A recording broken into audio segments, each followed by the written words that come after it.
The RTX 5080 has a lot to live up to. The 80 series of GPUs used to be a kind of seat warmer for the inevitable TI model a year later, but those were different, saner times. These days the 80s command $1,000 or more, and with the next jump being the $2,000 5090 that's already being scalped to high heaven, this might be the best Blackwell card anyone can actually afford to buy. Is it good enough?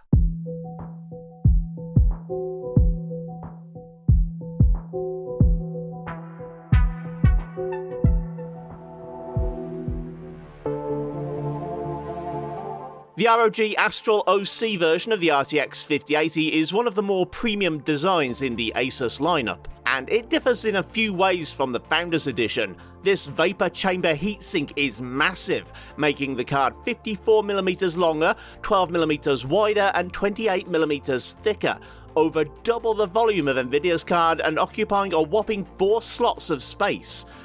Those numbers don't really do the card justice either. The Astral OC is an absolute monster, and while it comes with a small support post, I think it probably needs something more substantial for long-term use. Another thing that doesn't really come across in the screenshots is the aesthetic of the card. It's actually remarkably classy, reminding me of a 70s or 80s Cadillac with the chamfered edges and all-metal construction. I'm not usually a vertical mount kind of guy, but this could change my mind. While Nvidia themselves are reinventing the wheel with their modular PCB and dual pass-through fans, Asus has some innovation of their own. While the PCB appears to be a bit more conventional, which I can't help but think's a good thing, the heatsink overextends the board significantly with a cutout in the backplate allowing for airflow from not one but 2 fans in push-pull configuration. Asus are also using phase-change thermal pads instead of paste for the GPU's interface material, which means those of you who put PTM 7950 on everything you own can probably put the screwdriver away this time. On the I/O side, we have room for 5 displays, with 3 DisplayPort 2.1s and 2 HDMI 2.1 ports, each supporting 4K at high refresh rates and 8K at 60 FPS. The card connects to the PC via PCI Express Gen 5, and, as you'd expect for this tier of product, it's a full 16-lane slot rather than a cut-down 8-lane one. The GPU itself is Nvidia's latest and greatest Blackwell architecture, built on the same lithography as Ada Lovelace.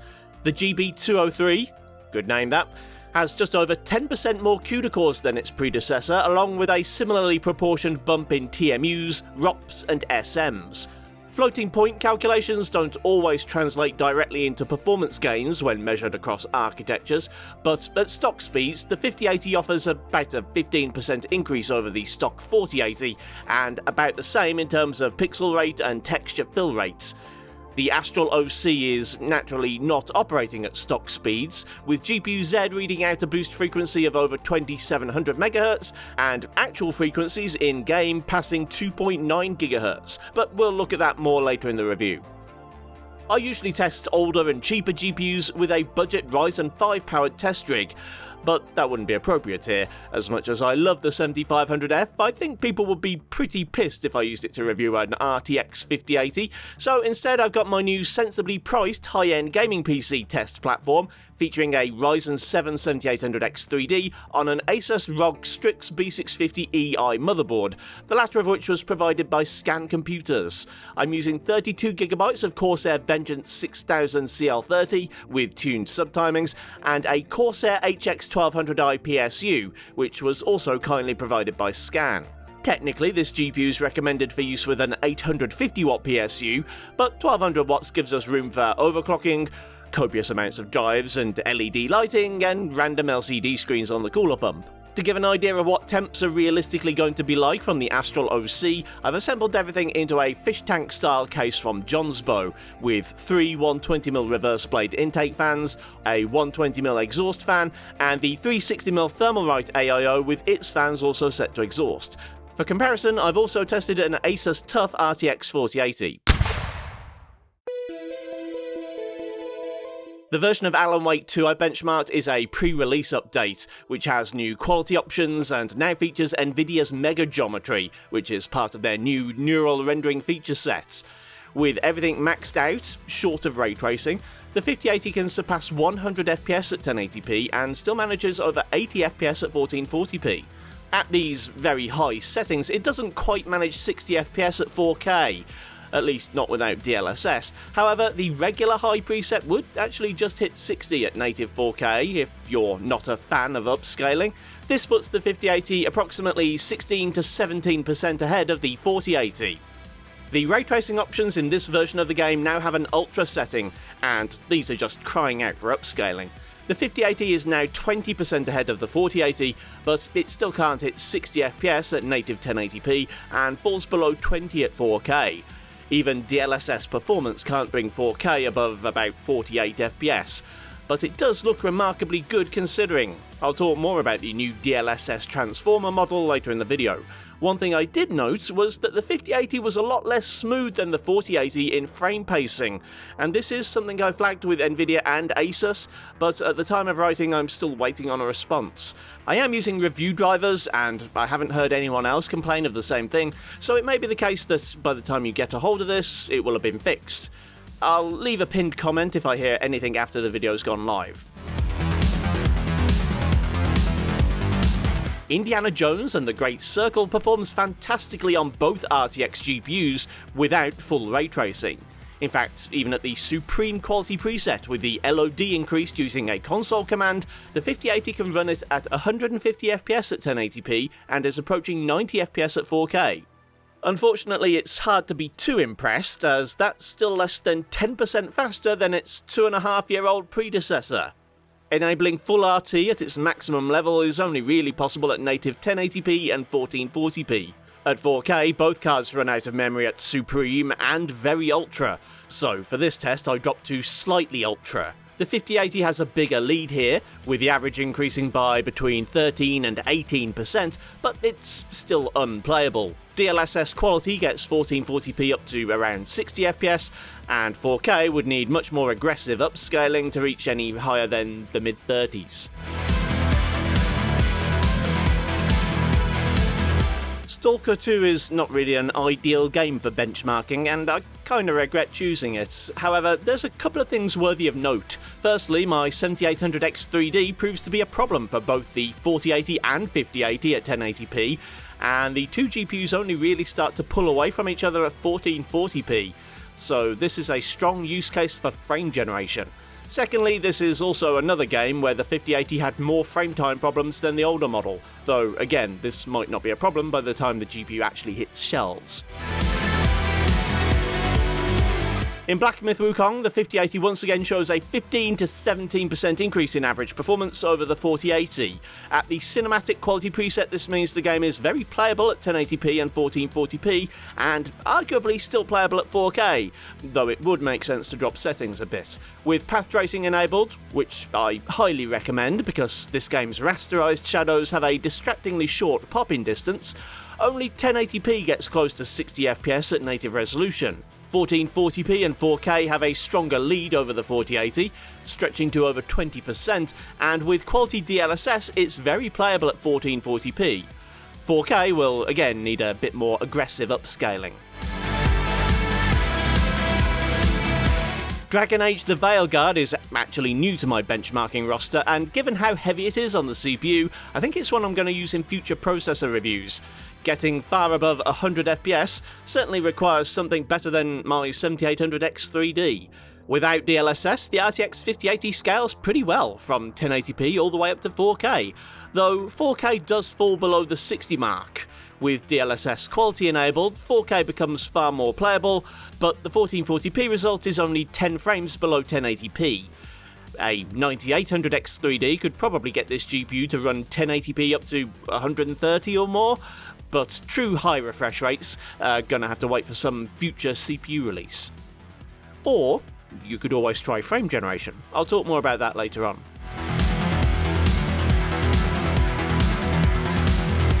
I've been debating dropping Cyberpunk from my game lineup lately, as it's over 4 years old now and I'm fed up of playing the same few minutes over and over. That being said, it's one of the few games with support for both multi-frame gen and DLSS transformer, so I've compromised. Cyberpunk stays, but I've used the built-in benchmark instead of my old custom route. At 1080p Ultra, the CPU's holding both cards back to some degree, and there's only a few frames in it. At 1440p, however, the 5080 takes a massive 25% lead, and that extends to 30% at 4K. Path tracing is of course the highlight feature that keeps this game interesting in 2025, and only 1080p is really playable at native resolution. However, the lead over the 4080 has now shrunk to below 20%.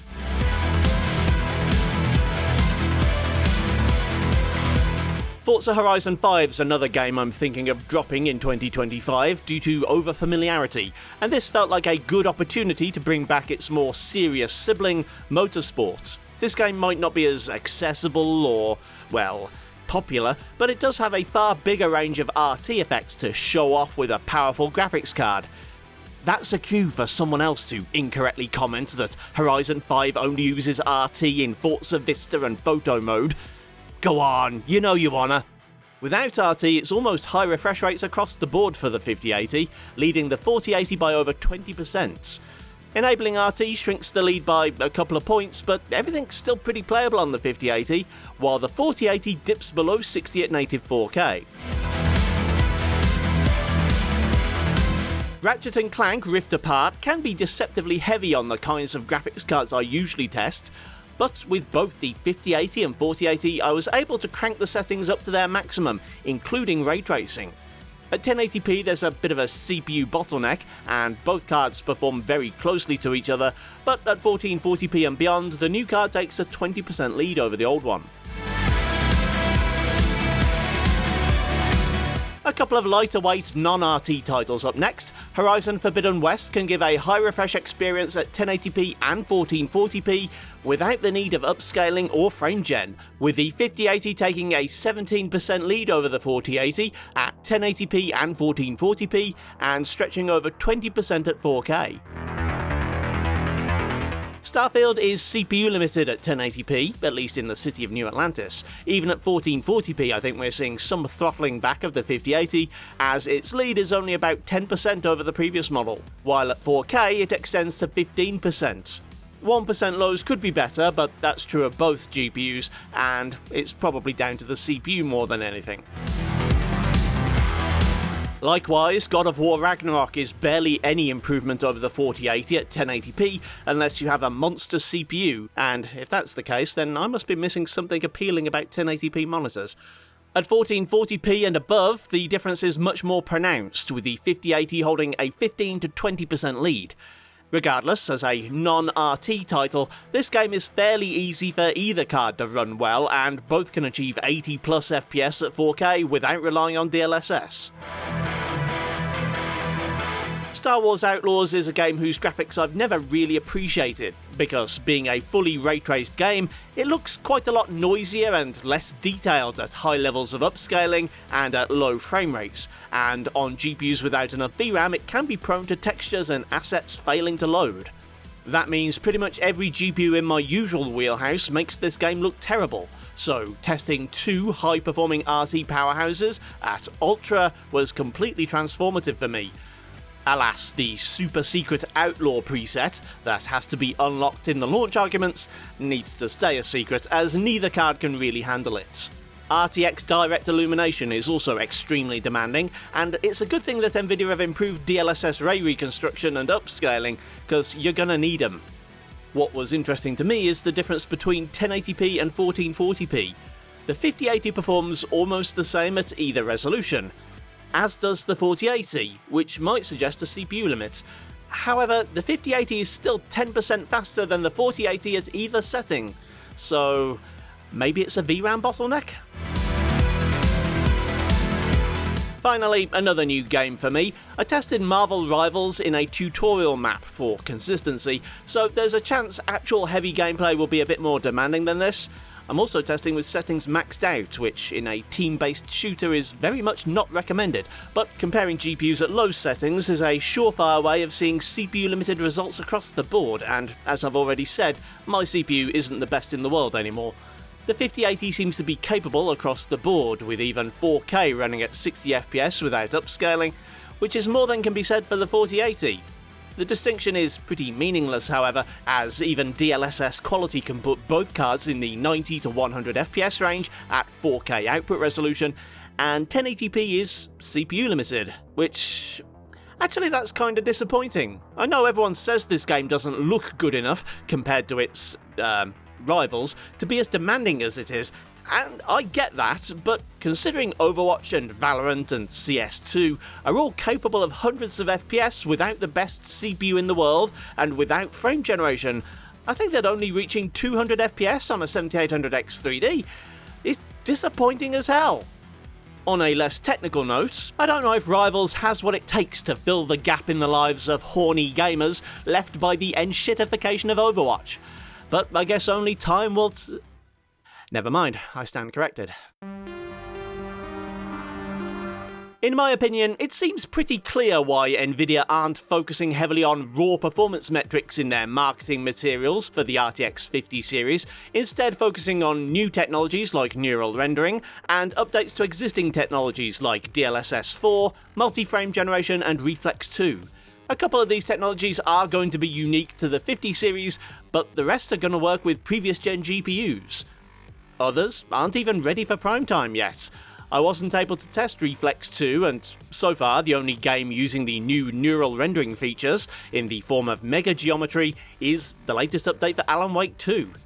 The two headline features that are ready to go are the new transformer model for DLSS upscaling, and DLSS multi-frame generation.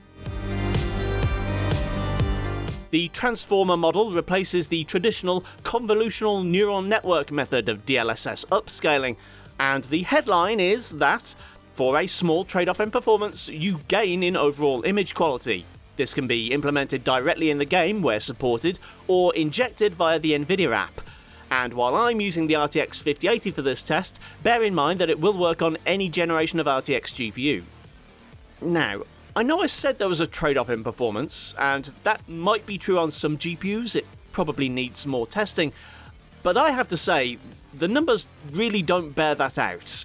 With very rare exceptions, the difference between CNN and Transformer is less than 1 frame per second, and it isn't always in the older model's favour either. In the case of both the 4080 and 5080, I'd be inclined to say there's no cost at all to using the Transformer model. But is there a benefit?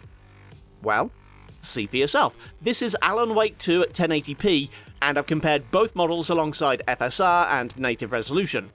I don't know if it's the RT noise reduction, but the CNN model looks particularly bad here. Arguably not much better than FSR, while the Transformer image holds up remarkably well to native resolution.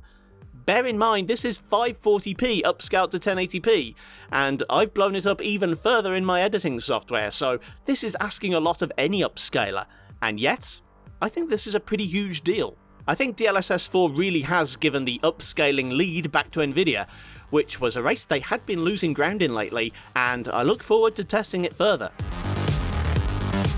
With 144, 165, even 240Hz monitors becoming increasingly mainstream, and CPUs often being the limiting factor in more demanding AAA games, it's easy to see the need for some kind of technology to bridge the gap.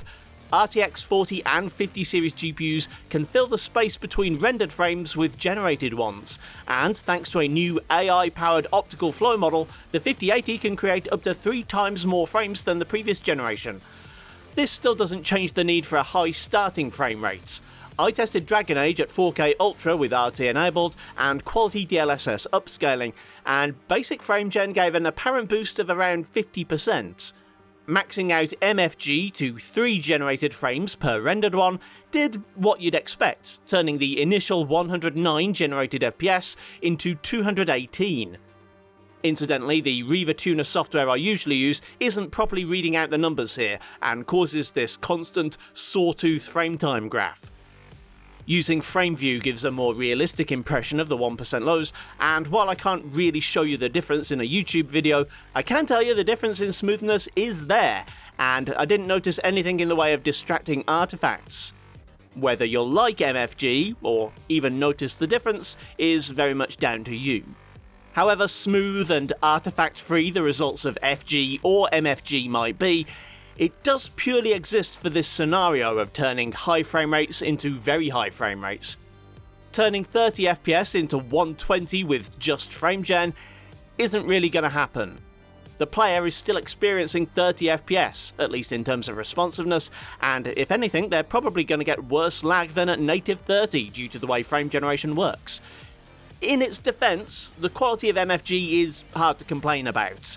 I played over an hour of Phantom Liberty with 2x and 4x frame generation, which is the most time I've ever spent testing this technology, and found little to nothing to complain about in terms of quality or lag, even playing with mouse and keyboard.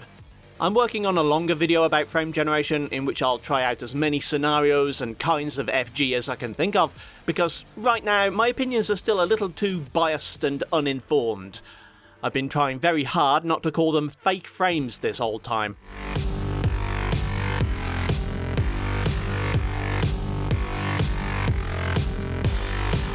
Out of the box, the 5080's power consumption is unsurprisingly high. The rated TDP of the Founders Edition 5080 is 360 watts, which powers the boost clock up to about 2617 MHz. The Astral OC is about 150 MHz higher clocked at the BIOS level, and in real-world GPU-demanding games like Black Myth Wukong, it seems to boost up to around 2900 MHz, which results in power consumption of around 340 to 350 watts. I wasn't able to increase the power limit on my sample, though the retail version will be able to add 11% to the power target, which should allow for some even higher clock speeds. I didn't spend a lot of time overclocking, but I did get a comfortable 350 MHz boost to the core and 1500 MHz to the RAM without too much effort, which resulted in an 8% increase in Black Myth at a cost of about 25 watts of power. In a combustor stress test, the FPS boost was a far smaller 4%, and the power consumption only increased by 15 watts. The Astral OC's massive cooler handled the overclock beautifully, still barely touching 65 degrees in a 23 degree ambient room. Still, you might consider undervolting the 5080 to improve its efficiency, and I think there's a lot of potential here. Again, I didn't have much time to get into the reads, but I came up with a curve in Afterburner that dropped power draw to 320 watts in Black Myth, while only losing about 50 MHz off the core, which translated to a 6% reduction in wattage for almost zero drop in average FPS. In Combustor, it achieved an 8% drop in power consumption for only a 0.6% drop in performance.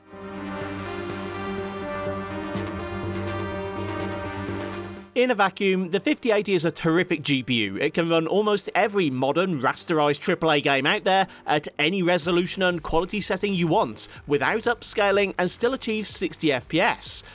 High-end ray and path tracing is still mostly achievable with DLSS. The new Transformer model is a great improvement over the old convolutional model, and multi-frame gen is, situationally, very good technology. Add a little more context, however, and it's not such a pretty picture. Overall, the 5080 is only 15 to 17% faster than the RTX 4080 from 2022, and while that card launched at a higher MSRP, that excuse doesn't really hold water anymore. The 4080 Super was only a small upgrade over the 4080, but it did adjust the base price to the same $1,000 as the 5080. I applaud Nvidia for bringing the new updates to DLSS upscaling and ray reconstruction to previous generation cards, and for announcing that Reflex 2 will roll out for earlier RTX series GPUs at some point. But it really does leave the 50 series with just one unique selling point, and to be honest, a lot of people weren't really convinced by frame generation in the first place, and the best way to change their minds probably wasn't to throw more generated frames at them. So, on the one hand, the 5080 isn't a very big upgrade over the previous generation in terms of raw performance, and the upgrades it does offer won't benefit everyone. On the other hand, it doesn't really have any peers right now. In lieu of a surprise high-end model from Intel, AMD remain the only serious competitor, and they're being bizarrely cagey about the RX 9070 XT right now. Even if it does come close to the 5080, and is sensibly priced, their new FSR upscaling is probably still going to be a step behind DLSS. While I have hopes for more competition at the high end this year, I suspect that the strongest alternative to the 5080 is still going to be the 4080 series. However, this relatively small performance gap might also mean that people with 40 series cards are in much less of a rush to upgrade, so perhaps asking prices for second-hand Lovelace cards won't fall by all that much. This is great news for people who paid a lot of money for a 4080 or 4080 Super, but not so great for bargain hunters looking for a great deal on something that's 87% as good as the model that replaces it. If you do own a 4080 series, the strongest reason to upgrade to a 5080 is for MFG, with the intent of driving a 360Hz or faster display in demanding modern AAA games. And while that might seem like an extremely first world problem to solve, they're actually not all that expensive these days. I'd still put my money towards a better quality sub 200Hz panel personally, but you buy what you like, I'm not your dad. Probably. I do have to say though that regardless of the GPU, the ROG Astral OC card is an impressive unit. And I do mean unit, this thing is about 2 to 3 times bigger than the mini PC I captured my gameplay footage on. It's amazingly well cooled and still runs very quiet despite the 4 fans, and if you're gonna buy a premium RTX 50 series card, I admit I don't have any experience with its competitors as yet, but I can certainly say this specific model is very, very good. Thanks for watching, kindly do the usual YouTube things if you feel so inclined, and I'll see you next time.